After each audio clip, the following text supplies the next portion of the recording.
Hi friends! ఈరోజు గాయత్రీదేవి అలంకారం సందర్భంగా గాయత్రీదేవి యొక్క విశిష్టత గురించి తెలుసుకుందాం.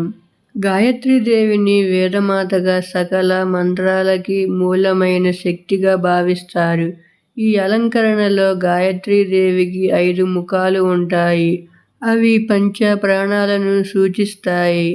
ఆ తల్లి యొక్క 5 ముఖాలు ముత్యం, పగడం, బంగారం, నీలవర్ణం మరియు పాల వంటి తెల్లని రంగులో ఉంటాయి. ఈ అలంకారం దసరా నవరాత్రులలో ముఖ్యంగా 2వ రోజున దుర్గాదేవిని గాయత్రీదేవి రూపంలో అలంకరిస్తారు.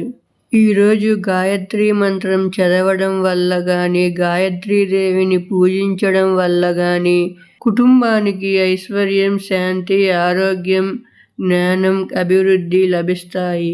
ఈ వీడియో మీకు నచ్చినట్లయితే వీడియోకి ఒక లైక్ చేసి ఛానల్ని సబ్స్క్రైబ్ చేసుకోండి ఫ్రెండ్స్. Okay, bye.